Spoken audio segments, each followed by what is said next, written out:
আসসালামু আলাইকুম। আজকে আমরা মোস্ট কনফিউজিং একটা কোশ্চেন নিয়ে আলোচনা করব। আসলে এই কোশ্চেনটা সবারই ঝামেলা, সবাই এই কোশ্চেনটা নিয়ে অনেক অনেক বেশি ঝামেলায় পড়ে। অ্যান্ড কখন কোনটা দাগাবো, কোনটা অপশনে থাকতে পারে, এই যাবতীয় বিষয় নিয়ে আমি আজকে কথা বলবো। দেখো, তুমি পড়তে যেয়ে জিকে পড়তে যেয়ে তুমি এই কোশ্চেন পাবো মানে পাবা, মাস্ট এই কোশ্চেনটা পাবা। অ্যান্ড এটা নিয়ে প্রবলেম হবে।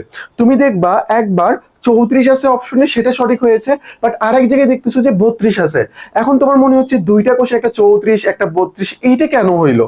আমি মনে হয় কোশ্চেনের কথাই ভুলে গেছি, তাই না? ওকে, চলো আমি এই কোশ্চেনটা দেখি। কোশ্চেনটা হইলো বাংলাদেশ বাংলাদেশ কমনওয়েলথের কততম সদস্য? বাংলাদেশ কমনওয়েলথের কি 34তম সদস্য নাকি 32তম সদস্য? আজকের আলোচনার টপিক ছিল আমাদের এইটা। আর কমনওয়েলথ অফ নেশন এটা কি? এইটা হইলো একটা অর্গানাইজেশন। এটা কি একটা অর্গানাইজেশন? এটা লন্ডন ভিত্তিক একটা অর্গানাইজেশন। তো কমনওয়েলথের সদর দপ্তর কিন্তু লন্ডনে। তো এখানকার একটা বিষয়, কমন যেটা কমনওয়েলথের সদস্য কারা হবে, এক্ষেত্রে কমন যে কনসেপ্টটা রয়েছে এটা কি জানো? এটা হইলো ব্রিটিশ ব্রিটিশ সাম্রাজ্য যেটা ছিল, ব্রিটিশ সাম্রাজ্য যেটা ছিল, এই সাম্রাজ্যের যে দেশগুলো অংশ ছিল, মানে এই সাম্রাজ্যের মধ্যে যে দেশগুলো এখানে অন্তর্ভুক্ত ছিল, এই যে দেশগুলা, এই দেশগুলো কি হবে? কমনওয়েলথের সদস্য হবে। তাহলে কি ভাইয়া কমনওয়েলথে যারা সদস্য রয়েছে সবাই কি ব্রিটিশ সাম্রাজ্যের অন্তর্ভুক্ত ছিল? না, ব্রিটিশ সাম্রাজ্যের অনেকে অন্তর্ভুক্ত ছিল না, বাট তারাও এখানে সদস্যপদ লাভ করেছে। ওকে ভাইয়া, যারা সাম্রাজ্যের মধ্যে ছিল তারা সবাই কি আছে এর মধ্যে? না, তারা সবাইও নেই, তারা সবাই নেই। জাস্ট একটা কমন বিষয় যে ব্রিটিশ সাম্রাজ্যের অন্তর্ভুক্ত যারা ছিল, এইরকম দেশ দিয়ে আসলে কমনওয়েলথ অফ নেশনস গঠন করা হয়েছে, এবং লক্ষ্যই ছিল এইটা। বাট এখানে আমরা দেখতে পাই যুক্তরাষ্ট্র, মিয়ানমার, এই যে দেশগুলো মধ্যপ্রাচ্যের দেশগুলো, এগুলো কিন্তু ব্রিটিশ উপনিবেশ ছিল। যুক্তরাষ্ট্র কিন্তু ব্রিটিশের একটা উপনিবেশ ছিল, কিন্তু তারা কিন্তু কমনওয়েলথের সদস্য না, আমি এটাই বোঝাতে চাচ্ছি যে ব্রিটিশ উপনিবেশ ভুক্ত হইলেই যে কমনওয়েলথের সদস্য হবে এরকম কিন্তু অ্যাকচুয়ালি না। আবার ব্রিটিশ উপনিবেশ ভুক্ত না, তারা যে কমনওয়েলথের সদস্য হইতে পারবে না, এমনও কিন্তু অ্যাকচুয়ালি না। ওকে, তাহলে আশা করি কনসেপ্ট আমাদের ক্লিয়ার। এখন আমরা আলোচনা করব, তোমাদের আমি সংস্থানে কিছু ইনফরমেশন দেই, পরীক্ষার জন্য তোমার কাজে লাগবে, জাস্ট মনোযোগ দিয়ে থাকো। যে সংস্থা থেকে ইউনিভার্সিটি অ্যাডমিশনে কি ধরনের কোশ্চেন আসতে পারে? সংস্থা থেকে ইউনিভার্সিটি অ্যাডমিশনে কি ধরনের কোশ্চেন আসতে পারে? সংস্থা থেকে ইউনিভার্সিটি অ্যাডমিশনের কোশ্চেন যে ধরনের আসে, এটা হলো সাম্প্রতিকের মধ্যে কি থাকে? যে কোন দেশ এই সংস্থার সদস্যপদ ত্যাগ করেছে, অথবা কোন দেশ এই সংস্থায় যোগদান লাভ করেছে, এই যে কনসেপ্টটা, মানে সদস্য রিলেটেড যে সাম্প্রতিক তথ্য, এটা পড়তে হবে।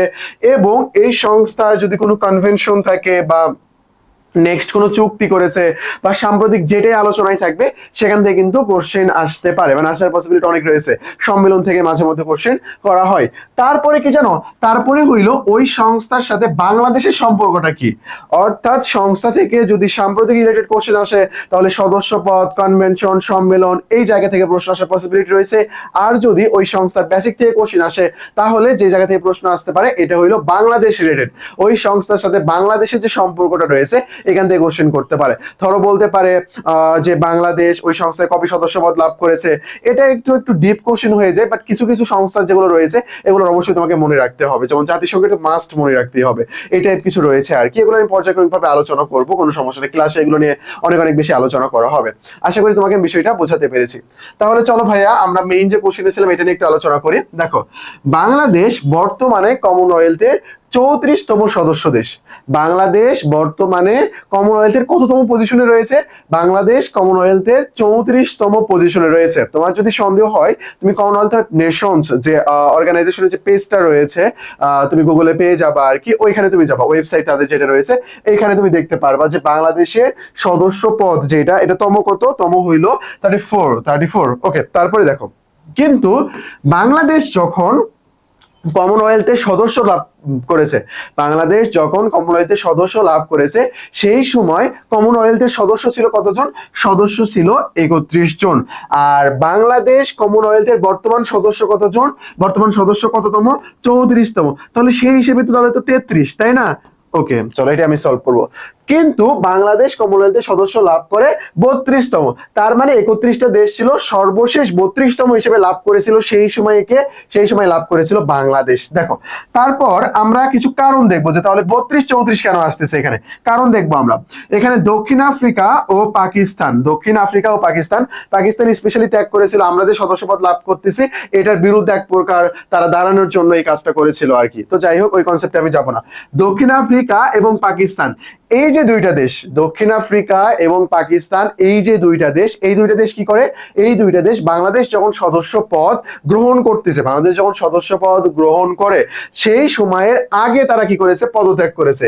এই জন্য দুইজন যদি চলে যায় 33 থেকে, তাহলে কত হয় 31, 31-এর পর কে আসলো, বাংলাদেশ, তাহলে কত হবে, তাহলে হবে এই যে 32, তাহলে হবে 32।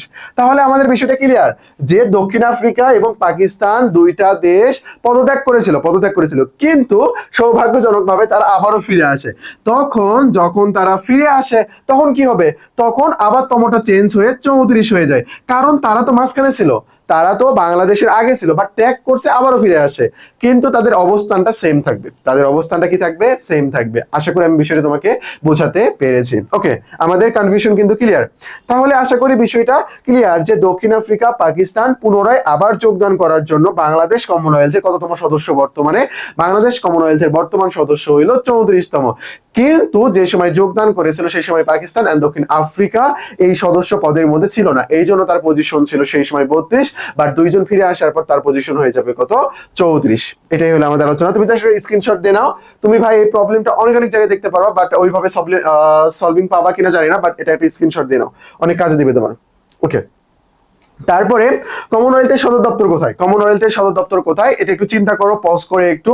ওকে, আশা করি তুমি চিন্তা করে সঠিক উত্তর নিয়ে আসতে পারছো, এবং আমি এটা লেকচারে বলেওছি অলরেডি। এটা কি, এটা হলো আমাদের লন্ডন।